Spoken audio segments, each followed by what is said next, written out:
Well, good afternoon. I'm Jim Oakes. I'm the Chairman Emeritus of Five Talents USA.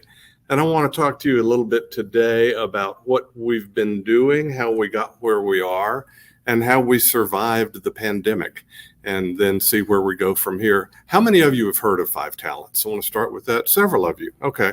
Well, for those of you who haven't, I'll spend just a little bit of time going over some background, and then I'll get into the other stuff.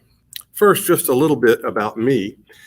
I can fully confess that I'm here by accident, in that I grew up a Christian. I accepted Christ as my personal Savior in high school. I've been involved in church all my life, but I will tell you, I had no interest at all in anything having to do with mission work. I sort of, when the church does a minute for mission, you kind of look out and there's these guys that sort of, their eyes glaze over and they kind of go to sleep. That was me. I just didn't think it had anything to do with me at all. I spent my career as a healthcare technology consultant. I honored people that went and dug ditches in Honduras. I thought that was cool, but I said, I'm never going to do that. But Five Talents came along. It was actually started at my church. My wife and I went to Truro Church in Fairfax, Virginia for many years. And I heard about it the first time, and it was like getting this jolt. And I'm thinking, I'm a business person. I can do that. And I started getting involved, and I've never looked back. It's been just incredible. And since then I've made some 24 trips over the years to places like South Sudan and Myanmar and Rwanda and other kinds of interesting places. And it's changed my life in 100 different ways. And it's been an amazing journey. So let me tell you a little bit about kind of what we do. We work now in 9 different countries around the world. We have worked in as many as 20. But these are the places we work now. One place in South America, Bolivia, one in the Far East, Myanmar, and then the preponderance of our programs are in Africa, Burundi, Rwanda, Tanzania, Uganda, Kenya, South Sudan, Congo, places like that. So it's a kind of an interesting mix. We always work with the Anglican Communion in the local context. So we never go anywhere unless the local bishop has invited us in. We work with the church, but not under the church, if that distinction makes sense to you, in that we feel it's important. And by the way, the bishops we work with agree with us that it's important for our programs, our services, and our ministry to be open to everybody in the community, not just to Anglicans, and indeed not just to Christians. So we have clients that are non-believers. We have clients that are Muslims, and we find that there's a lot of benefit for that going along. In the 20-some years we've been in operation, our clients have started over 100,000 businesses around the world, and I'm going to tell you about just a couple of them. We believe one of the things we found in the developing world is that, and understand, a business may employ several people. And a person who's employed in the developing world frequently is supporting 4 or 5 other people. So as best we can determine, we have touched about 1.5 million people in the 21 years we've been in operation. We've seen about 4,500 community savings groups form. And by the way, about 80% of our clients are women. That is one of the things that we never set out to do. It's something we frankly hadn't thought about a whole lot one way or the other. But we have found that women frequently in the developing world don't have nearly the opportunities for leadership, for entrepreneurship, and for development that men do. And since Five Talents is open to everybody, women frequently find this an appealing avenue. And I'm going to tell you a couple of stories about specific women that have been able to take advantage of the program. And in order to talk a little bit about how we work, I'm going to introduce you to Monica. Monica lives in a little community called Thungururu, Kenya. Now, Thungururu is about 2 hours up a dirt road from Thika. Thika, in turn, is about an hour from Nairobi. So she's in a rural part of Kenya. One of the things we found there is that when you get off the paved roads, the incidence of poverty skyrockets. And Monica operates a gas station. And I'll tell you how she came to do that. She grew up in that little area, and she tells us she was so poor that at times she only had one dress. And that's something I have trouble getting my head around sometimes, of how somebody could be that poor, but she was. She was married at about the age of 14. By the time she was 20 or 21, she had 4 children. And it kind of looked like, I mean, you can kind of see what the trajectory of her life was going to be. But as God would have it, we did a training program in Thungaruru, and Monica heard about it and decided to join a savings group. The way our groups work is that, again, kind of facilitated by the local diocese, the local church, people, men and women, get together in groups of 10, 20, 30 people, whatever. They're self-governing. And so as they get together, they start saving money. One of the things we've learned over the years is that everybody has something. And they may only have 25 cents a week, but they have something. And so they save their money with that group. And over a period of time, 6 months or so, they have built up enough of a fund that members can borrow from themselves. So we don't give them money. We don't give anybody money. We give them education, training, structure, process, all of that sort of thing, but they are saving their own money. And that's really important in our view, because it helps teach them that they are a dignified child of God, and they're not depending on some white foreign person giving them things. You see what I'm saying? So Monica was in this savings group. One of the corollaries that comes out of the savings group memberships is that, again, depending on what the group needs, we can use that savings group as a vehicle for a variety of other trainings. In this case, the group decided they needed training in literacy and numeracy. So Monica went through that training, learned to read and write, she says, for the first time, and ultimately she took out a $20 loan. She used that loan to go buy a little canister and a siphon and a funnel. What she said was she surveyed the community and she observed that there was no place for people to buy petrol, gasoline, because they were 2 hours up a dirt road. But motorcyclists would go by and would need petrol. So she went down, got down to the gas station that was a couple of hours away and bought a little cylinder's worth of gasoline, brought it back up to the community and sold it to passing motorcyclists in quantities as small as a cup. Now, have any of you ever bought a cup of gasoline? Yeah, one person. I did when I was in high school. You know, I had about 15 cents left and I needed gasoline. So, but that's a different story. Anyway, she made a profit. She went back, got some more gasoline, sold it, got some more, kept building up. And she now has her latest project is to put in a 5,000 liter tank. Her husband has joined her in the business and is actually working with/for her. And she's sending her oldest child to university now. And what to me is as interesting as anything else, that's Monica today. She says, now I'm a businesswoman. So this woman has become a leader in the community thanks to a lot of drive, a developing self-assurance, and a $20 loan. So that's what you can do. Now, we were rocking along, things were looking pretty good, we were growing, and here came the pandemic. And it knocked us sideways, as it did many of our clients, as I expected did many of you. We couldn't send funds to a number of our programs for several months. And some of them we couldn't even communicate with for several months. So we had some anxious times. And of course, COVID hit our participants as much as anything else. Several of our key leaders in some of the developing countries actually died from COVID. But as they got past that, many of the programs were able to pivot to new businesses.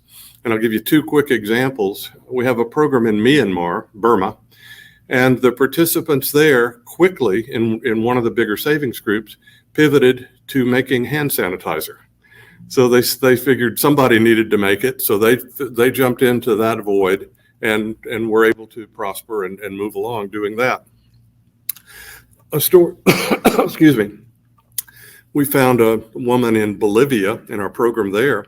In Bolivia, the lockdown was so strict at the start of the pandemic that community residents were only able to leave home for 1 hour a week to go to the market to buy things. So one of the residents there decided that what she would do is use her hour, not just to buy food for herself, but to stock up for the community. So she set up a little grocery store on her front stoop and was able to then help the community because people could just go to her door rather than having to go all the way into the market. And as the pandemic has receded, she now has the backbone of a thriving little grocery store and is operating successfully and is doing pretty well. I want you to meet Eva. Eva Manmatis is our Bolivian program coordinator. She was the one who helped this client develop the idea for the grocery store. Eva's the one on the left wearing the t-shirt, and was able to work with her client. She also was able to stay in touch with clients through texts. So she would actually send out a text every day with an inspiring message or a Bible verse or something like that to keep people going. And the Bolivian program has been able to recover and continue to grow. One of the things that's kind of key to our operation is partnership. We operate, actually, I gave you some numbers that to me sound like pretty impressive numbers at the start of the presentation, but we do that with a total US staff of 6, and then 5 employees in London and another 5 or 6 in Kenya. So not a lot of people. But what we found we can do is partner with organizations that are doing similar work. In particular, the Mothers Union around the world is a very powerful and a very well-respected organization. And they can marshal resources that we can't because they can work in ways that we don't work. So we have found that our savings groups, and this is something else that came along that I don't think we ever would have guessed that this would happen. But, you know, if you try to get a group of people together to come talk about trauma healing, they might or might not be interested. And if you try to get them to talk about reconciliation, they're almost certainly not going to be interested. But if you get them to come together to talk about how they can help each other save money and grow businesses, you get their attention. And they'll come together for that.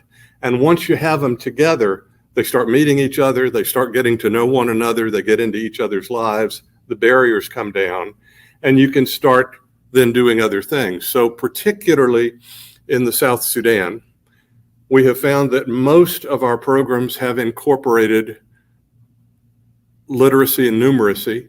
Most of them have incorporated trauma healing, and a number of them are now interested in incorporating reconciliation. As you can imagine, there's a lot of history in the South Sudan that is difficult to overcome, and the people there have a lot of work to do, and we're so incredibly thankful for the work they've done and the way they rely on each other. But we could not do that without the Mothers Union and some of their other selected partners. So what's next? We've got some pretty significant expansion plans that are in the pipeline. We have several new program launches underway. We're going to be moving into the Diocese of Mombasa in Kenya. We already operate in 5 dioceses there and have 3 more dioceses that have graduated that no longer require our support. One of the things that we think is important about our program is that while we're very interested in helping form groups and helping people start businesses and helping them come to their feet and realize their dignity as humans, we don't want to be there forever, and we don't think they want us to be there forever. So to us, success kind of means working ourselves out of business. And I will say, I long for the day when we don't have a job to do anymore. So we are excited by the fact that in 3 dioceses in Kenya, the program has grown to the point that they really don't need us anymore. They have formed savings and credit cooperatives, SACCOs in the jargon. They still operate helping people at the grassroots build small businesses, but they're self-supporting now.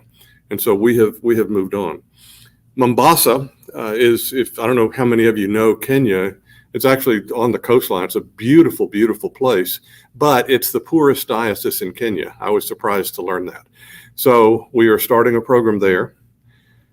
We now operate in every diocese in Burundi, but operating in a diocese is a long way from getting into every village in the diocese. And so we are continuing to move along aggressively to expand in Burundi.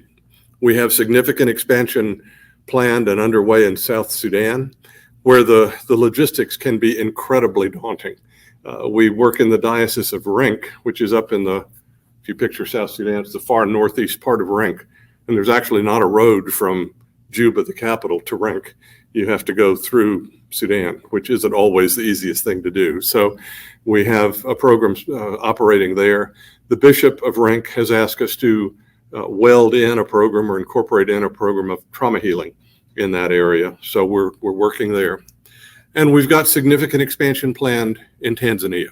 So we think that's enough to keep us busy for the next year or two, but we want to go further than that. We believe, you know, the percent of people in the world that live in extreme poverty has dropped in my lifetime. Now, I'm an old guy, I know that, but it's dropped in my lifetime from about 50 to 60% of the world's population down to below 10% of the world's population. So the fact is, as a world, we are getting ahead of extreme poverty, but it's still been stubbornly high in some places, notably in sub-Saharan Africa, places in South America and the Far East. And we are deeply committed to working in those places to continue to move ahead. So what you're probably asking now is, how can I help? Is that what you were thinking? That's probably what you were thinking. So several things. One thing I want to tell you about that I think is kind of fun is a virtual tour.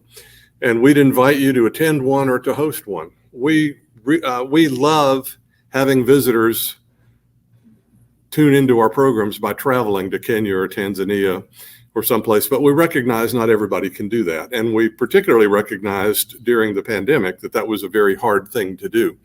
So we hired a Kenyan video crew, and they went around and put together a video tour of one of our programs in Kenya and did interviews with some of the clients there and that sort of thing. And we have that now, and we've been able to actually put on virtual tours. So somebody can host one in their home and can kind of look at these videos, and we'll have somebody work with you to narrate the videos and tell you what's going on. And you can get a feel for what our program looks like. So we'd invite you to join us with one of those, and please check our website to see what sorts of things we'll have coming up. We'd also love to visit your congregation.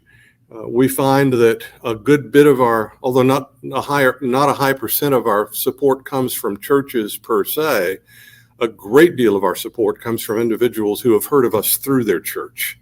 And so we love finding ways to make presentations to congregations, talking not so much to the missions committee, but to the people that are attending church. So we love doing that.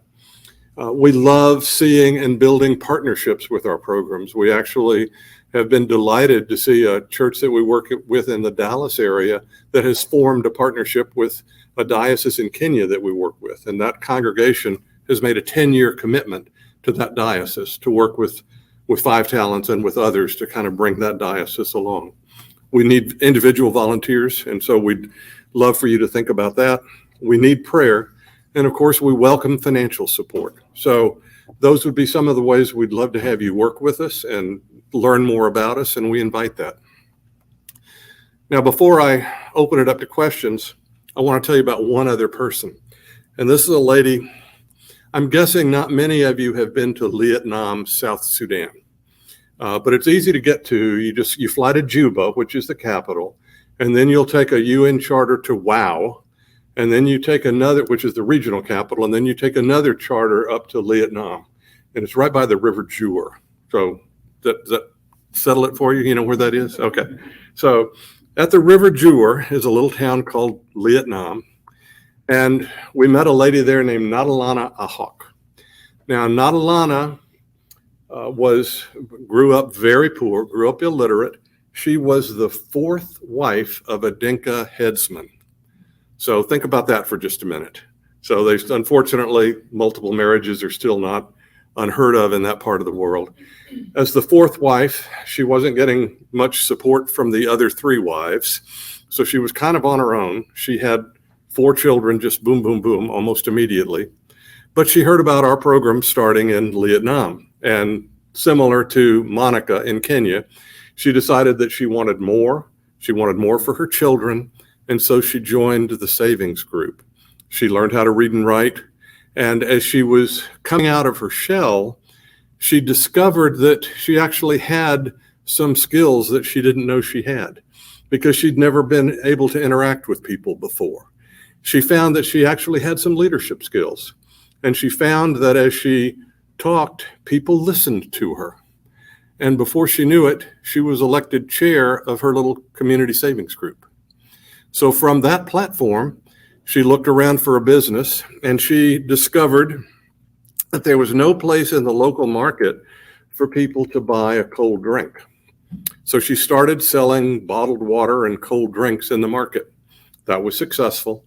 She built it up to where she now has a little shop like the one shown here, where she sells drinks and she sells a variety of other products in that marketplace. It was so successful that she's now opened a second shop in WOW. So you can think of this as a 7-Eleven, is the sort of thing she's doing. But the story doesn't end there. She, as the leader of her community group, became more visible in the community. And as the community came together, they felt they needed a community savings bank. And they elected Natalana chair of the community savings bank. And that's where she is today. And that's what Five Talents has been able to help her do. Now, I'm under no illusion that Five Talents did all of this. We didn't. God did it. And you did it with your support of Five Talents. And we appreciate that. But to me, the most important thing we've given these people is certainly not money, because we don't give them money. And in a lot of ways, it's not the training we gave them. It's the realization that they are dignified children of God and that they can achieve on their own much more than we could ever give them, we or anybody else. So thank you for listening. I appreciate it. It's an honor to be here.